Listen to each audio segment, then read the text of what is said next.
The real lesson, I think, of January 6th is not just about what happened and how it happened and who planned and coordinated all that, but to understand that that's something that can happen again. The far right movement, the broad far right, is diverse and has lots of sectors and different ideologies and everything, but they learn from each other, they adapt from each other's strategies and tactics. Within the larger scope, the far right more generally are all kind of moving towards similar political goals. It's incumbent upon you to do what you can to stand up to these various types of fascism. You can't refuse and resist fascism unless you have everybody working together.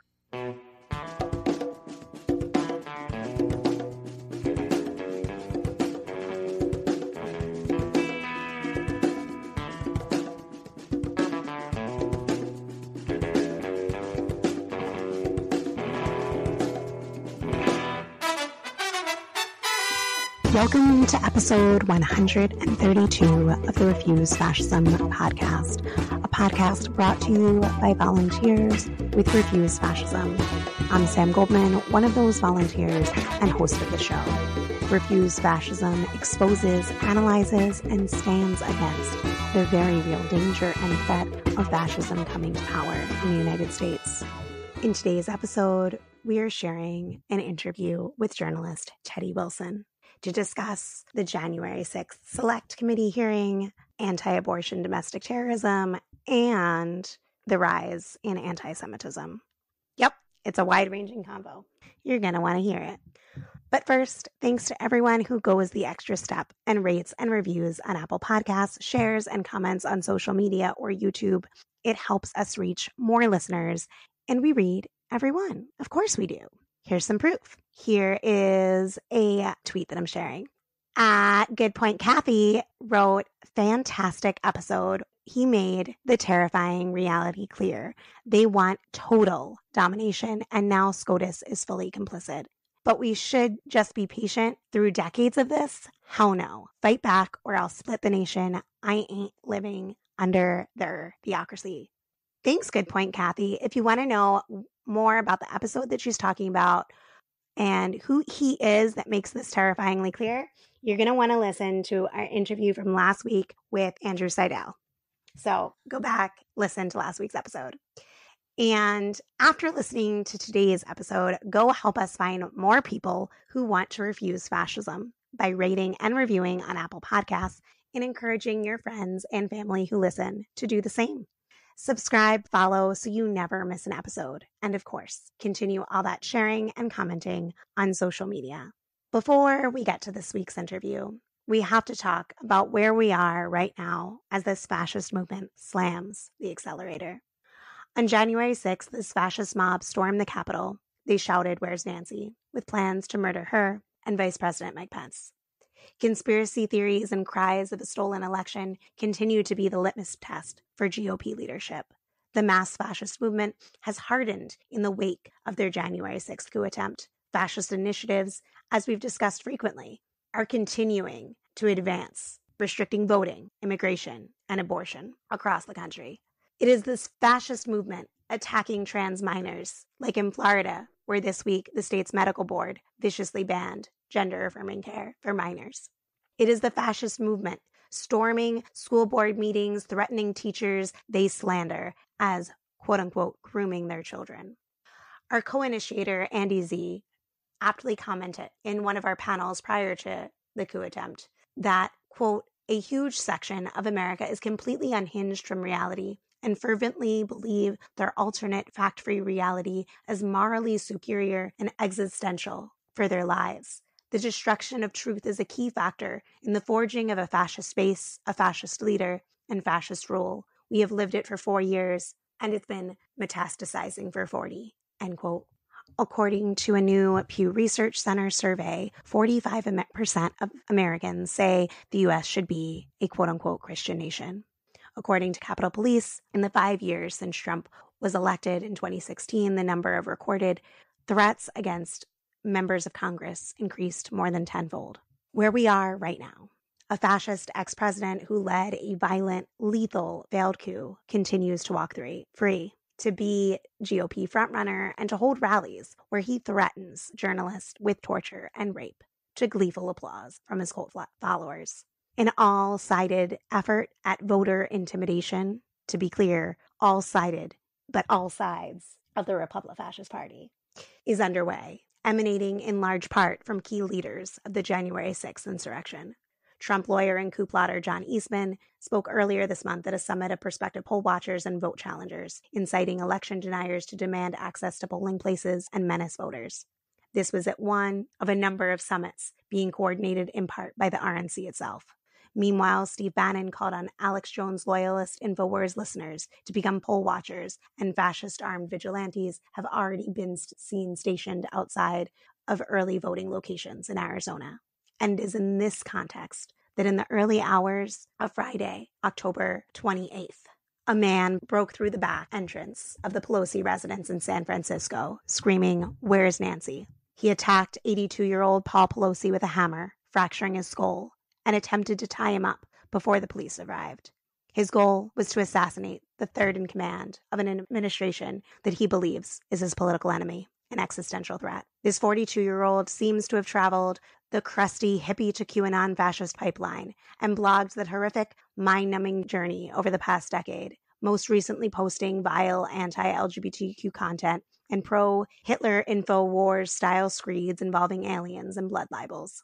Time is running out for us, the people, to confront the reality. We are dealing with a fanatical and weaponized fascist movement.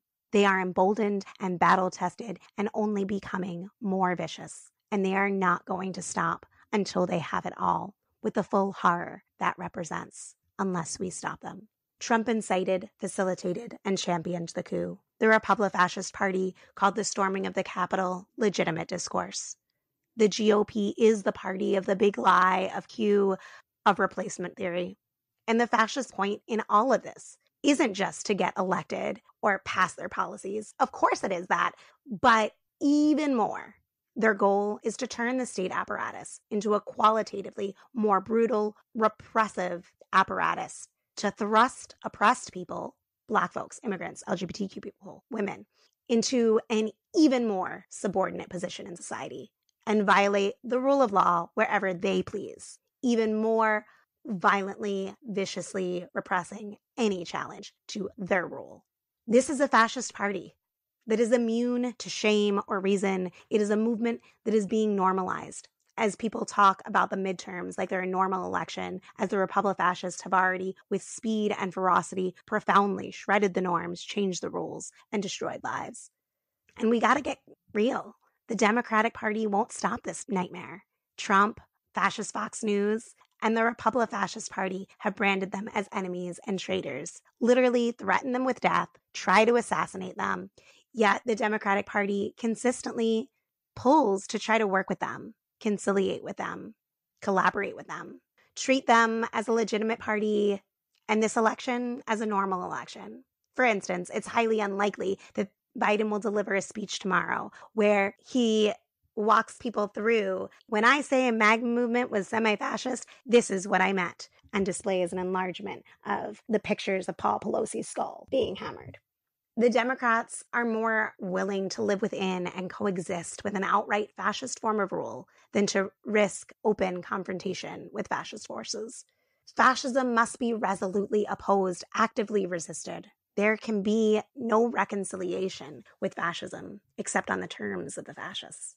And we've got fascism on full display, and the Democrats refuse to, and I would argue cannot actually fight this the way it needs to be fought in order to actually defeat it politically, whether or not they can eke out an electoral tit for tat. One of the most insidious problems in the cultural conception of this moment is the individualism and individualization of these horrors. That Musk is a problem, that Kanye West is a problem, that Mitch McConnell is a problem, that the guy who attacked Paul Pelosi is a problem. They are, but the conception that each is to be dealt with individually and ahistorically, that is a problem. Because in reality, these are all part of an enmeshed fascist onslaught within a society that we are all part of. And all of these threads travel directly through January 6th, which no one with any power has been held accountable for. We got here in part because of this fidelity oath of accommodation and conciliation, with fascists and refusal to even call them fascists. And in all accounts from the media and Democratic Party mouthpieces, the story of the attempted assassination of Nancy Pelosi is minimized. From the fact that this was a repeated assassination attempt on the third in line of succession to simply a crime in some quote unquote both sides escalation of rhetoric. Beyond the media portrayal, this government minimized the fascist threat so much so that it seems there isn't security at the Pelosi's home. In our first call to act in 2017, we wrote, quote, "Fascism is a strong word. It is a very serious thing. It has direction and momentum that must be stopped before it becomes too late. Fascism foments and relies on xenophobic nationalism, racism, misogyny, and the aggressive reinstitution of oppressive, quote-unquote, traditional values. Fascism feeds on and encourages the threat and use of violence to build a movement and come to power. Fascism, once in power, essentially eliminates traditional democratic rights." And we went on to say that if you work with fascists, you normalize the road to horror. You cannot try to, quote unquote, wait things out. Those who lived through Nazi Germany and sat on the sidelines looking on as Hitler demonized, criminalized, and eventually rounded up one after another became shameful collaborators with monstrous crimes. Don't conciliate, don't accommodate, don't collaborate. And that was 2017. And it is the trifecta of conciliation, accommodation, and collaboration that continues to shield this fascist movement against the people rising up to politically defeat them. In today's interview, we discuss the rising and raging anti-Semitism. We just have to mention the Muskification of Twitter with racist, anti-Semitic, and homophobic tweets surging once the acquisition took effect. I went in to quote Wajahat Ali, who remarked in his article on the Musk takeover, quote, "The world's richest troll, who is beloved by white nationalists, just assumed control of Twitter, a digital town square that is used and abused to influence culture and politics. Despite the likelihood that the social media platform will now openly welcome hate mongers and conspiracy theorists, it is imperative for those dedicated to truth and democracy to stay, keep tweeting, and not cede the ground to fascists." End quote. I agree with Wajahat's basic stance here, the refusal to cede this ground to fascists. But this must be part of a movement much larger than Twitter, one where social media becomes a tool of a mobilized people with enough vision to at least see a world beyond this fascist threat. With that, here is my interview with Teddy. Today, we are welcoming back on journalist and researcher Teddy Wilson. Teddy's Radical Reports is a Substack newsletter that provides research, analysis, and intelligence on the radical right. Welcome back, Teddy. Thanks for joining us. Yeah, thank you so much for having me again. It's a real pleasure to be back on. I mainly wanted to get your input and analysis around anti-abortion, domestic terrorism, because we touched on it last time, but you had a lot more to say and you have a lot of background in that area. So I wanted to loop back to it, but I did want to give you an opportunity to speak about the January 6th committee hearings that just wrapped up. Were there any things that you think that people of conscience that are concerned about the fascist threat in the United States? Any key highlights or takeaways that you think people need to be paying attention to in light of that hearing wrapping up? I would say, first of all, that I think the way that the Select Committee wrapped up their public hearings, I think really succinctly highlighted kind of the main points of the investigation and really painted a picture of all of the events that led up to the January 6th insurrection. I think they did a really good job of building a case, almost like a prosecution, essentially. I thought it was really compelling. I think what people should be concerned about is the consequences of this upcoming midterm election, right? Because if the Republicans gain back the majority in the House, if they gain back majority in the Senate, any of these investigations into January 6th insurrection will pretty much be eliminated and halted. The committee is under a lot of pressure to put out essentially a final report about what happened. And I think we're expecting to see that from the committee sometime before the end of this year. While it was important that the committee decided to subpoena former President Donald Trump, the likelihood that that subpoena is actually enforced is extremely unlikely. whatever happens with the midterm elections will determine what happens with the committee going forward and what happens with investigations into January 6th. Final point I will just make, the importance of January 6th and the importance of the work that the committee is doing, and also countless investigators and researchers that have worked for the committee, some of which I know and have talked to over these last several months, have done a tremendous amount of work to investigate this. One of the conclusions that people should understand about all of this work is that it can happen again, and not just in DC, not just at the Capitol, but I think people should have a real concern about these kinds of events happening at the state level, at a state capitol, or a school board meeting. That's the real lesson, I think, of January 6th, is not just about what happened and how it happened and who planned and coordinated all that, but to understand that that's something that can happen again. People should really consider that over the coming months and years as a real threat to small d democracy. That is a really important wake-up call for people who have not recognized that yet. And I would say that it's been said before by other guests. In many ways, their coup never ended. It's continued, and it's continued by the fact that we have a slew of election deniers who are running for positions of power. You have people like Carrie Lake who are saying, they're not going to concede a loss. This is ongoing and it's continuing. We should really definitely heed your warning. I wanted to shift the conversation slightly while still thinking about what we often call on the show the fascist ground troops.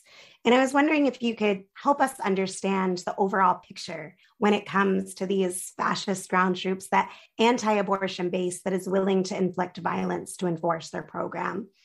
What are these people doing these days? Are they no longer a threat because in so many areas they're winning? Or is that not true? And what danger do those forces play in this new post-Roe landscape? Since the U.S. Supreme Court overturned Roe in the Dobbs decision, the anti-abortion movement has found itself in a crossroads, essentially. Even before the court's decision overturning Roe, there was a lot of debate within the anti-abortion movement about how they should proceed if and when Roe was overturned. Post-Roe, we find ourselves in an interesting situation where essentially about half of the states are either have banned abortion or are moving towards banning abortion. And then in another half of the states have either already protected reproductive rights or are moving towards solidifying protections for reproductive rights. Within the anti-abortion movement, I think there is a celebration of the overturning of Roe. There's some victorious feelings around state lawmakers in various states, both passing new laws heavily restricting abortion or completely banning abortion. There's also been state laws that have been revived that were previously unenforceable due to Roe v. Wade. But I think there is a developing understanding within the anti-abortion movement. And this is a movement that seeks to end legal abortion, full stop. In every state, they want a federal ban on abortion with no exceptions, right? That's their clear goal. It's unambiguous. And I think they see that they have arguably a larger challenge ahead of them than they faced in overturning Roe, in attempting to either pass federal legislation to ban abortion or to attempt to restrict abortion and eventually ban abortion in states that have already protected abortion rights. There is some growing frustration within the anti-abortion movement about that, as they are seeing states like California and New York and other places solidify abortion rights in those states. You also see other interesting things happening, say, in New Mexico. So where I live in Texas, abortion has been, for all intents and purposes, completely banned.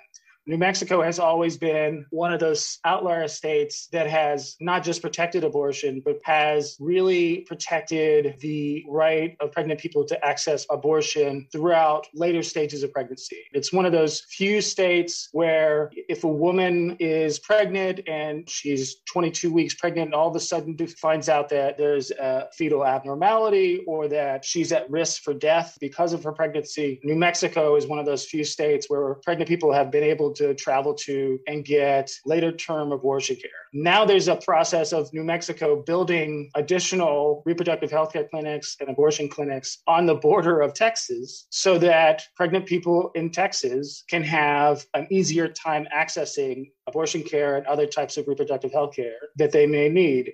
It's been interesting to watch how both the anti-abortion movement and the reproductive health rights and justice movement respond to the current moment. Now, to get down into what you were getting at with your question about the more radical elements of the anti-abortion movement, the extremist elements of the anti-abortion movement, that is part of the anti-abortion movement that was never satisfied or on board with the goal of overturning Roe v. Wade.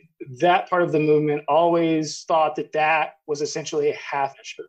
There are parts of the anti-abortion movement, particularly these so-called abolitionists, that believes that states should have just essentially ignored the Supreme Court and ignored the Roe v. Wade precedent and banned abortion and enforced it. They are much more radical in their beliefs and ideology and goals. They are similar in a way to the elements within kind of the white supremacist movement that subscribe to this accelerationist ideology, which is, for those that may not be familiar, it's this idea that using the political process to establish a white ethno-state is too slow and cumbersome and it will never work. The accelerationist ideology says we need to create massive amounts of violence to cause a race war, and then we can get the white ethno-state we want. There's a similar kind of ideology within the anti-abortion extremist movement of pushing the legal limits and ignoring the courts, ignoring federal law, this idea that states are sovereign and states' rights, and they should be able to enforce whatever laws they want. And so that's one of the divides within the anti-abortion movement. They do pose a threat. You might think that because of the overturning of Roe v. Wade, and because so many states are banning abortion or severely restricting access to abortion, that those parts of the movement wouldn't be as active, right, or wouldn't be as motivated. But I think those parts of the movement see states like California and New York strengthening abortion rights, and other states where abortion may be restricted, but it's not banned. And there's some protections for access in places like, say, Montana, for example, or even in Florida and a few other places that might be kind of in red states and conservative states, but there's still some access to abortion. You will see that those extremist fringe of the anti-abortion movement will be motivated by that, because that's the last frontier for them, especially in deeply blue states. There's no real possibility for political change for them there, right? There's no way that they could really use the electoral and legislative system to restrict access to abortion or ban it. That's where you see the possibility of real world violence, where you see some kind of parallels to this within other elements of the far right extremist movement, the more violent elements, is when you look at the locations where we've been seeing far right extremist violence. A lot of that has been taking place in places that people might generally think of as blue states or progressive areas of the country. Right? There's been a lot of far right extremist violence in Oregon, for example. There's been a lot of far right extremist violence in California. There's been a lot of far right extremist violence in Illinois and throughout New England. Just because you're in a blue state and you feel like your reproductive freedom is protected, that doesn't mean that far-right violent extremists aren't going to be targeting you in those states. In fact, I think it makes it more likely that we'll see violent attacks in places like that. People need to remember where one of the last incidents of anti-abortion extremist violence was in Colorado, which is not exactly a conservative state. There is a real pocket of conservatism there in Colorado Springs, but the state as a whole is not conservative at all. It's become much more progressive over the last decade. I just really appreciate the broad view and breakdown. I think that the emphasis that you put on what overall the anti-abortion movement is going for in terms of an all-out ban on abortion is really important that people grasp, that they are refusing to accept a patchwork of sanctuary states or any safe spaces. They're refusing that. This is a movement that does have fascist violence at its core. It is a movement that has bombed clinics, that has terrorized doctors, patients, that has murdered doctors and staff for decades, and that they aren't going to stop until they totally obliterate this. At the same time, I think it's important that people recognize how much damage has already been done. And that I think the number now is over 22 million women of reproductive age cannot access an abortion in their state. That is violence by the state. It is an act of violence when your body is hijacked. And I think that for all people who can become pregnant, this is a huge, huge concern, and it is having real world implications right now. And I just wanted to add the other thing that I've been thinking a lot about in terms of where they're going, in addition to the nationwide ban that you brought up. I think that we're going to be seeing more things similar to what Georgia implemented around seeking to codify fetal personhood, and what the implications for criminalization could be for people who miscarry or induce their own abortions. Those are things that I've been thinking about. We could probably do an entire another podcast about the criminalization of pregnancy and what that looks like. As I was talking about that kind of broad view, I was bringing up how it compares to other parts of the far-right movement. And I think one thing that people should keep an eye on and understand is that the far-right movement, the broad far-right, is diverse and has lots of sectors and different ideologies and everything, but they learn from each other, they adapt from each other's strategies and tactics. Right now, something that people need to keep an eye on is the kind of current strategy and tactics that we're seeing used by the far right to attack and target the LGBTQ community, particularly the trans community. The strategy of targeting hospitals or other healthcare facilities or schools or individual doctors that provide, gender affirming care or that are welcoming and affirming of various people within the LGBTIQ community, and then targeting them with online harassment, which has led to bomb threats and other threats of violence against various people, from teachers to doctors to healthcare workers, and that's been very effective. And we've seen these far-right pundits and social media influencers, people like Matt Walsh and Christopher Rufo, really weaponize this and really terrorize the LGBTIQ community. There's lots of other parts of the far right that are watching how successful that is. People should be prepared to see far-right, violent, extremist elements of the anti-abortion movement utilize that kind of same strategy. People should expect that and think through how to counter that and be prepared for it, because I think that's coming. It's not a question of if, it's a question of when.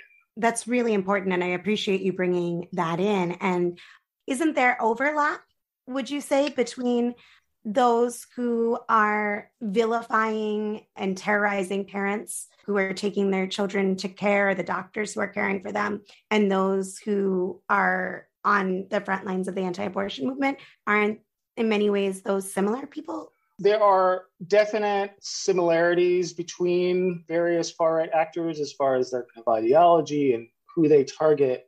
Where I would say there is the most overlap between, say, far-right violent extremists within the anti-abortion movement and, say, white supremacist violent actors is on those fringes. Kind of an example of this is centered within the Pacific Northwest. That has been an area that has been particularly a fruitful ground for various types of extremist movements in places like Northern Idaho, Eastern Oregon, and Eastern Washington have been kind of a central area for various types of extremist movements. Groups like Abolish Human Abortion, which is an extremist group, or even the Army of God, which is a violent extremist part of the anti-abortion movement, which has been around for 30 or 40 years. They have had connections with white supremacist extremists, adherents to Christian identity, and there's even been connections between some of these anti-abortion groups and the Proud Boys, that right-wing, essentially street gang. And a lot of that has happened within the Pacific Northwest, that area where we've seen these various groups and far-right actors interconnect and communicate and then sometimes become allies for various things. within the larger scope, the far right more generally are all kind of moving towards similar political goals. You do see more of a kind of a specialization. A lot of folks that are involved in the anti-abortion movement tend to focus only on opposition to abortion, right? They may be personally also vehemently against LGBTIQ rights. They may be against racial justice. They may share a lot of commonality with other far-right actors, but there does tend to be kind of a singular focus on whatever their project is. I think where you see the most kind of overlap is within the far-right and right-wing media ecosphere, where you see people like Matt Walsh and others like Christopher Rufo that are attacking multiple different marginalized communities. So it's somewhat kind of complex and complicated with regards to how all these elements of the far right can sometimes fit together, but they are definitely all moving towards similar and shared goals. There's just not the same kind of tension within the far right or even kind of the mainstream right as there is on the left and in the progressive movement that there can be. There's just far more tension between various parts of the progressive movement with regards to whether it's people pursuing climate change goals or people pursuing gun safety laws, people looking to push the racial justice movement or advocate for reproductive justice, whatever it is. While they are often shared goals, there's just a lot less of the same kind of automatic cooperation among the left. There's so much competing for limited resources and limited money and funding on the left. That's one of the things that irritates me most about kind of the mainstream media discourse about the differences between the left and the right political spheres, is there's often a tendency among the mainstream media to not just do the this and that, not just one side says this and the other side says that, but to think that there's an equation there between what happens on the left and what happens on the right. They're just vastly different, and sometimes by a degree of magnitude. For example, like the right-wing media ecosphere, the Daily Caller or the Daily Wire or all these other podcast networks, there is nothing comparable to that on the left. There just isn't. That's one of the problems, I think, folks that aren't as familiar with how the right works, there's that tendency to compare, and there just isn't a good comparison there. There's just not. It's just really different. To kind of close out this part of our conversation, I wanted to share a thought that I've been thinking about and just get your opinion. It's been over a week now since Biden said this. He basically said that one of the first things he'd do if more Democrats won elections in November is to codify Roe. And I have to say that I think this is just so rich given the decades they've had to do so. Thousands have been terrorized this summer, and some women have even been arrested for now illegal abortions. And this is, to me, coming way too late. But also, why in the world should we think that they would actually do this when no one is predicting that they'll have more than 60 votes in the Senate and they still won't overturn the filibuster? I just was wondering what your thoughts are on this possibility. I'm not a political analyst. Take whatever I say with a grain of salt. But to me, if it sounds like anything, it sounds more like political signaling.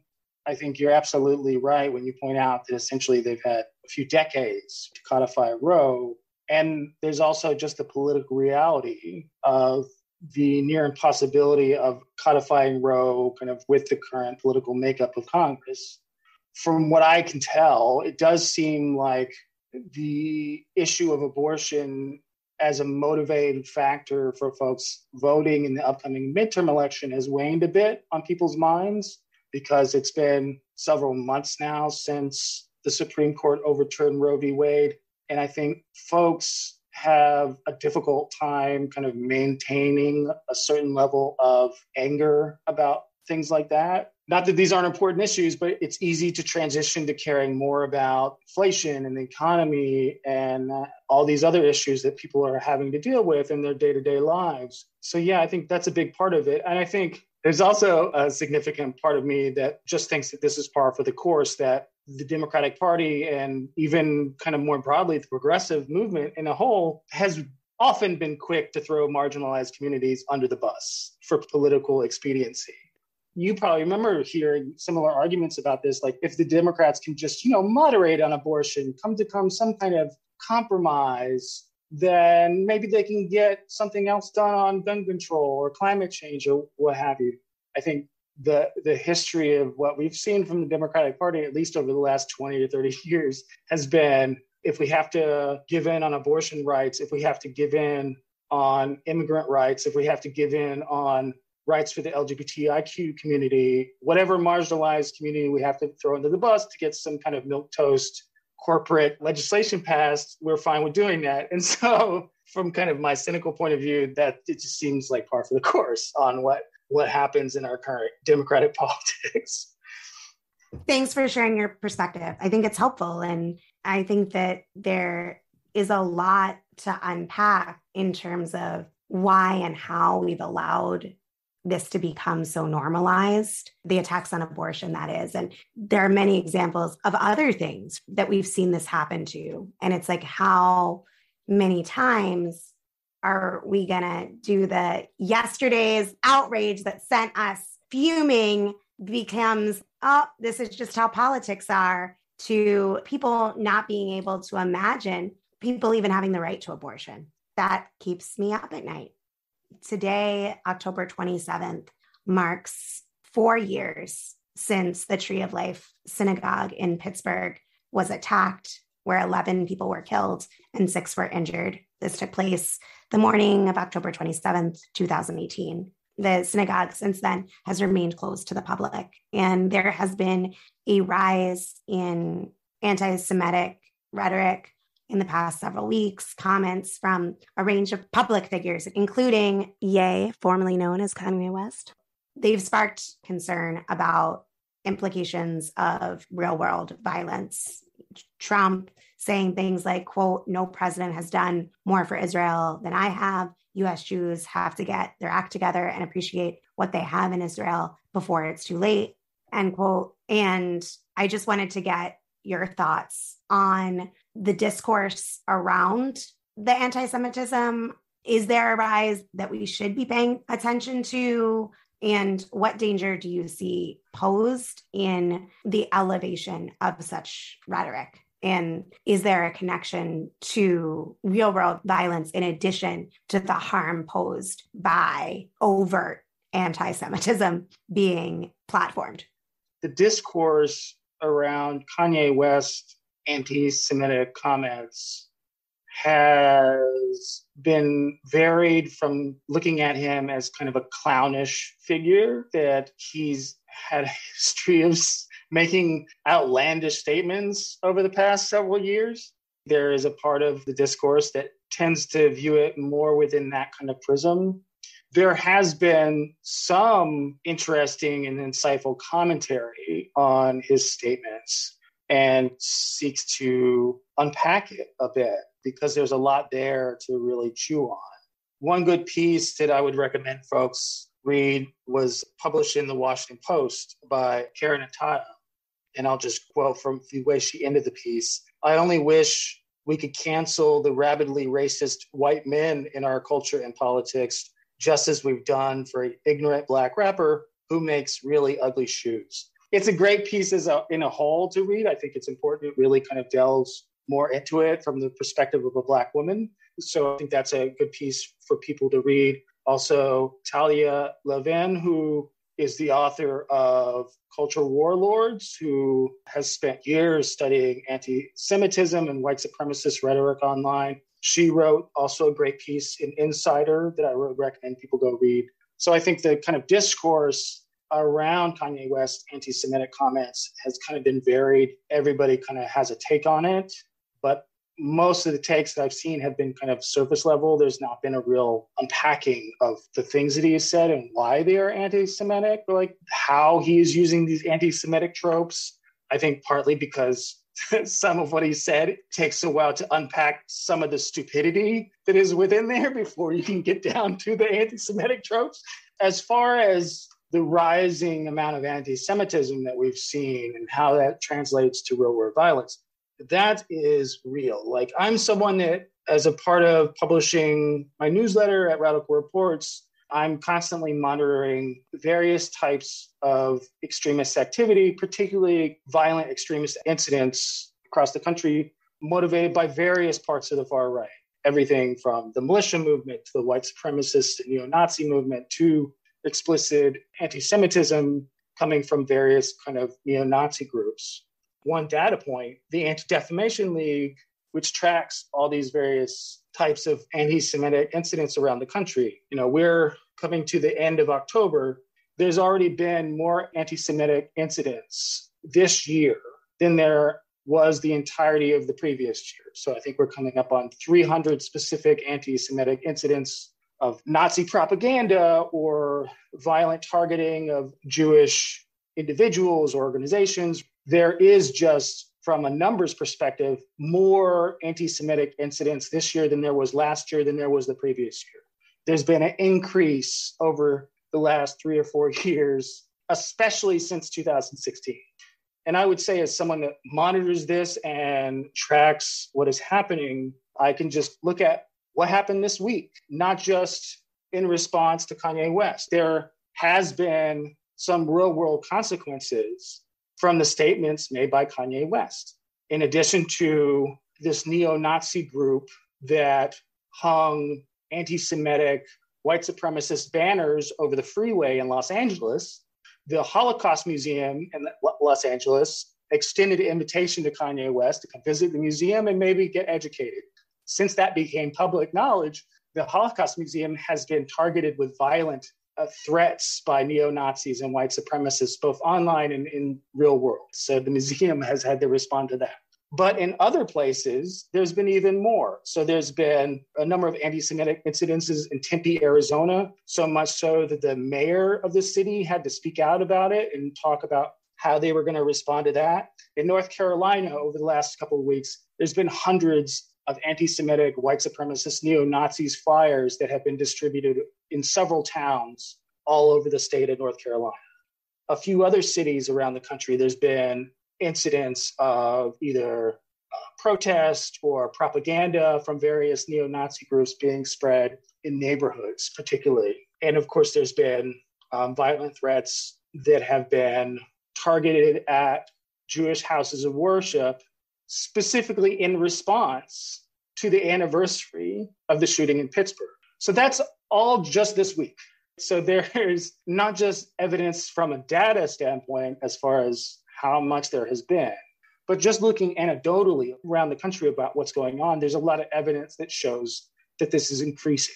One of the things about anti-Semitism that I think people that don't follow extremist movements in the far right, or particularly kind of the white supremacist movement, thing that people don't necessarily tend to understand is how critical anti-Semitism is to building kind of a cohesive ideological structure for those.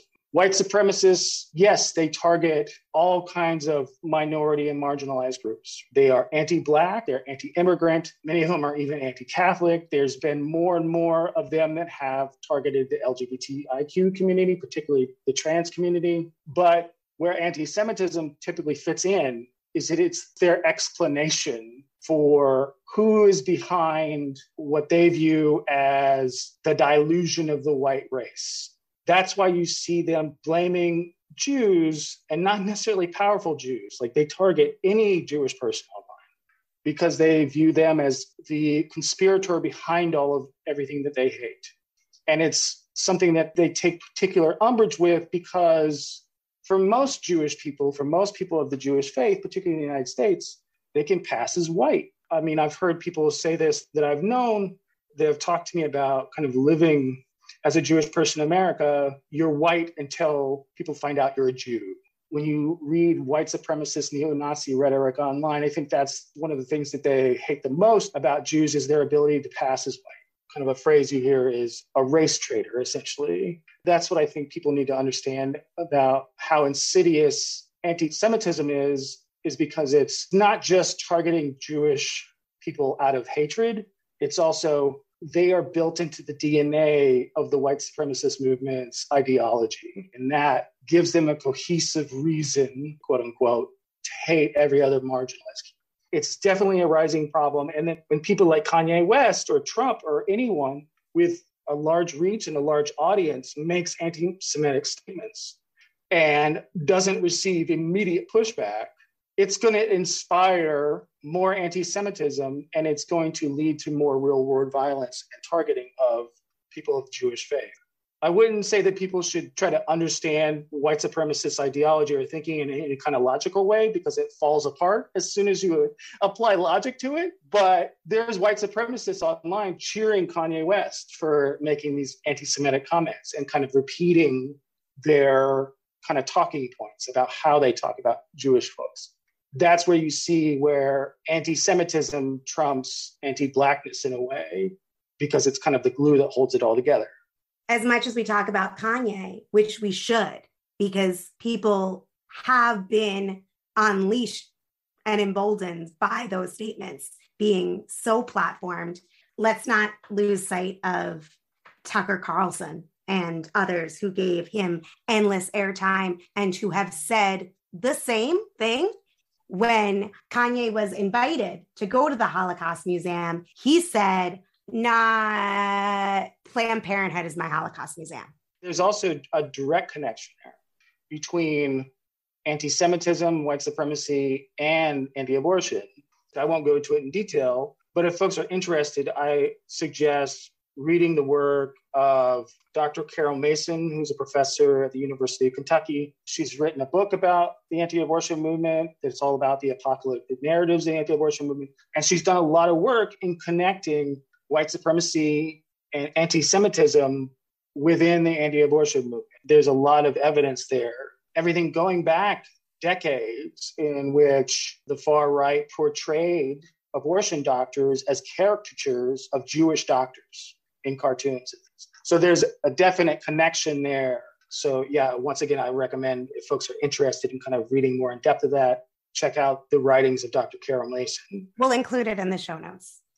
I would say another thing to mention about the anti-Semitism, you often see Republicans and folks on the right, there's a kind of standard deflection that they do. There is some whataboutism where they often bring up insensitive or even anti-Semitic remarks made by people on the left, whether it's Democratic politicians or other progressive activists. And there's that false equivalence they make between unconditional support of the state of Israel and anti-Semitism. And I think there's an important distinction to make there, right? You can make thoughtful critiques and criticisms of the policies of the state of Israel without being anti-Semitic, right? There's a distinction there. You can definitely level criticisms on the state of Israel and how they have treated Palestinians and the de facto apartheid state without being anti-Semitic. There's a difference. And I think Republican politicians have exploited that constantly to deflect from any criticisms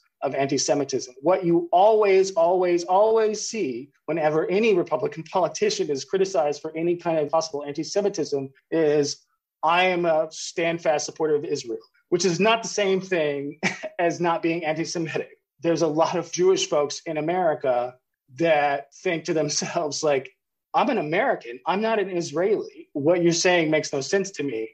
That's important to identify too, is kind of the deflection. And then lastly, I'll just say, you mentioned Tucker Carlson. And in some ways, what he says, I think, is worse. And the way it's worse is because he's saying it in a suit and tie on television and presenting it as this mainstream political discourse. He's saying these awful, racist, misogynistic, xenophobic, transphobic things, but he's saying it as though he's just a respectable political commentator. And I think that goes to embolden everyone else and further kind of radicalizes the right wing when that kind of rhetoric is allowed to fester like that. He may not be saying it in a way that sounds more outrageous because he's saying it in a more polished kind of rhetoric, but because of who he is and the platform he has and the way he's saying it, in a way, it's even more dangerous, I think. Yeah, and he's also saying many of this exact same things. He also chose to run anti-Semitic interviews. That's a production choice. And it was not met with any kind of, I'm sharing this interview because I'm going to debunk it, which, okay, maybe I still think would be platforming hate, but maybe there's a justification for it. But that wasn't what was going on. It's the same type of way, whether you're talking about a Tucker Carlson or you're talking about a Doug Mastriano. These are people going for elected office who are running on an overt platform of anti-Semitism. Even if people say they may not win, okay, you're still talking about a huge section of people that are giving this a thumbs up, and that should frighten everyone. And so whether it's Kanye or Farrakhan or Marjorie Taylor Greene or Trump, whoever it is that's amplifying, promoting anti-Semitism, they are doing it as part of a profoundly reactionary, in many of these cases, straight up fascist discourse and program. And these views, these programs, they need to be exposed. Teddy, you were talking about broken down for people. If there's confusion about what these are about, then they need to be firmly opposed. I want to just thank you again for coming on the show, for sharing your expertise, your insight, your perspective, and of course, your time with us. If there's anything that I didn't say that you wanted to bring up before we close, any last words, I'm here for it.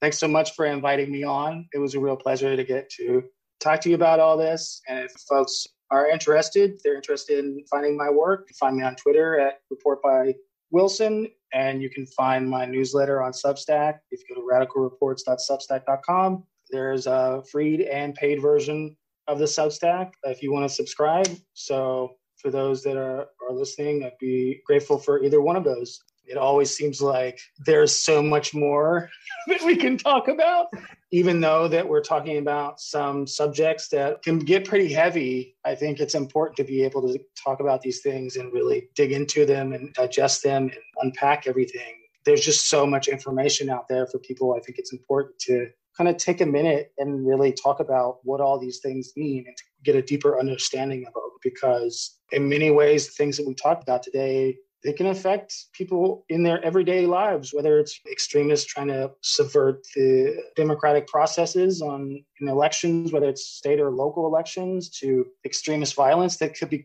affecting themselves or their neighbors. Maybe you're not a trans person, but maybe your neighbor is. Maybe you go to a Christian church, but maybe friends of yours go to a synagogue down the street. It's important to understand these things because it's not just abstract, right? This is happening to real people that live in your community. And if you're like me, if you're, white, cisgendered, heterosexual male, and you have the benefit of essentially every privilege that you can, it's incumbent upon you to do what you can to stand up to these various types of fascism and really put yourself out there. Because to use your podcast name, you can't refuse and resist fascism unless you have everybody working together in a coalition to really push back against it. I recommend that people read the 538 article on the real life impact of the overturning of Roe v. Wade.